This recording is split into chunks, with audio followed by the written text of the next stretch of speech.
കേരള വന നിയമ ഭേദഗതിയുമായി സർക്കാർ മുന്നോട്ടു പോയാൽ ഇടുക്കി ഉൾപ്പെടെയുള്ള ജില്ലകളിൽ വലിയ പ്രതിഷേധമുയരുമെന്ന് ഉറപ്പാണ്. നിയമ ഭേദഗതിയുടെ കരട് പുറത്തു വന്നതോടെ ആശങ്കയിലാണ് ഇടുക്കിയിലെ ഹൈറേഞ്ച്.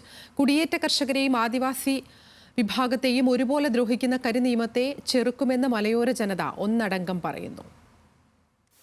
1961 വന നിയമ ഭേദഗതി സംബന്ധിച്ചുള്ള വലിയ ആശങ്കയിലും ആണ് ഇപ്പോൾ ഇടുക്കിയുടെ ഹൈറേഞ്ച് മേഖല എന്ന് വേണം നമുക്ക് പറയാൻ. ഹൈറേഞ്ച് മേഖല ആകെ വലിയ ആശങ്ക നിലനിൽക്കുകയാണ്. ഇപ്പോൾ നമ്മൾ ഉള്ളത് വാളറ എന്ന സ്ഥലത്താണ്, കുളമാങ്കുഴി എന്ന സ്ഥലത്താണ്. അവിടെ വനത്തിനോട് ചേർന്നുള്ള പ്രദേശം കൂടിയാണ് ഈ പ്രദേശം. നമുക്ക് ഇവിടെയുള്ള ആളുകൾ തന്നെ അവരോട് തന്നെ നേരിട്ട് ചോദിക്കാം അവരുടെ ഒരു ആശങ്കകൾ എങ്ങനെയാണ് ഈ ഭേദഗതിയുമായി ബന്ധപ്പെട്ടെന്നുള്ളത്. ആദിവാസി വിഭാഗത്തിൽപ്പെടുന്നവരുണ്ട്, കുടിയേറ്റ കർഷകരുണ്ട്, ഇവരൊക്കെയും ഇവിടെ താമസിക്കുന്നവരാണ്. ഇപ്പോൾ നമുക്ക് ഇത് മുതുവാൻ സമുദായത്തിലുള്ള ആളാണ് അല്ലെ? അതെ. അപ്പോൾ ഈ ഒരു വന നിയമ ഭേദഗതി വന്നാൽ, അല്ലെങ്കിൽ ഒരു നിയമമായി അത് വന്നാൽ, പുതിയ ഭേദഗതിയോടുകൂടി വന്നാൽ അത് വലിയ തോതിലുള്ള പ്രശ്നങ്ങൾ ഉണ്ടാക്കുമെന്നുള്ളതാണ് പറയപ്പെടുന്നത്. ഞങ്ങളുണ്ടാക്കും വലിയ പ്രശ്നം. ഞങ്ങൾ ഈ വനവുമായിട്ട് ബന്ധപ്പെട്ട് ജീവിക്കുന്ന ആൾക്കാരാണ്. ഈ വനത്തിനകത്ത് ഞങ്ങൾ ഈ വനമില്ലെങ്കിൽ ഞങ്ങൾക്ക് ജീവിക്കാൻ പറ്റില്ല.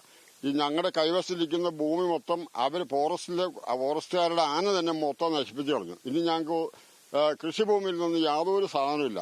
ബാങ്കുകളിൽ കടക്കാരാണെങ്കിൽ ബാങ്കിൽ നിന്ന് നോട്ടീസ് ഇങ്ങനെ അയച്ചുകൊണ്ടിരിക്കുക. ഈ നിയമമായിട്ട് മുന്നോട്ട് പോയാൽ ഞങ്ങൾക്ക് വനത്തിനകത്ത് കയറാൻ യാതൊരുവിധ അവകാശവും ഇല്ലാത്ത ഒരു സ്ഥിതി വരുന്നുണ്ട്.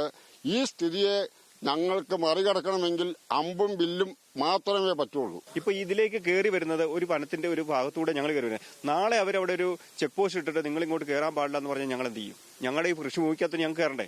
ഇത് ശരിക്കും പറഞ്ഞാൽ മനുഷ്യന് ശരിക്കും ഉപകാരമൊന്നുമില്ല, ശരിക്കും ഉപദ്രവിക്കാൻ വേണ്ടിയിട്ടൊരു നിയമമാണെന്ന് ഞാൻ പറയും. അപ്പൊ ഈ മന്ത്രിസഭ അറിഞ്ഞിട്ട് അവർക്ക് ഇതൊന്നും അറിയാതെയാണോ ഇത് ഇങ്ങനെ ഒരു അമെന്റ്മെന്റിലേക്ക് പോയെന്നൊക്കെയാണ് ചോദ്യം വരുന്നത്. അത്തരമുള്ള വിമർശനങ്ങളൊക്കെ വരുന്നത്. ഏത് കരിനിയമങ്ങളെ എതിർത്ത് തോൽപ്പിക്കണമെങ്കിൽ ജനം ഒന്നിക്കണം. അതിനാരും തയ്യാറാവുമെന്ന് എനിക്ക് തോന്നുന്നില്ല. കാരണം അവർക്ക് സംഘടന ഇല്ലാത്തതുകൊണ്ട്, സംഘടനാ പിൻബലമില്ല. അതാണ് അതിന്റെ പ്രശ്നം. ആശങ്കയുണ്ട്, നല്ല ആശങ്കയുണ്ട്. ഞങ്ങളൊക്കെ ഈ 61 വന നിയമം ഇപ്പൊ ഭേദഗതി ചെയ്യുന്നു എന്ന് പറയുമ്പോൾ ഇപ്പൊ സമാധാനമായിട്ട് ഒരുവിധം സമാധാനമായിട്ട് ഞങ്ങളൊക്കെ വീടുകളിൽ കിടന്നുറങ്ങുന്നുണ്ട്.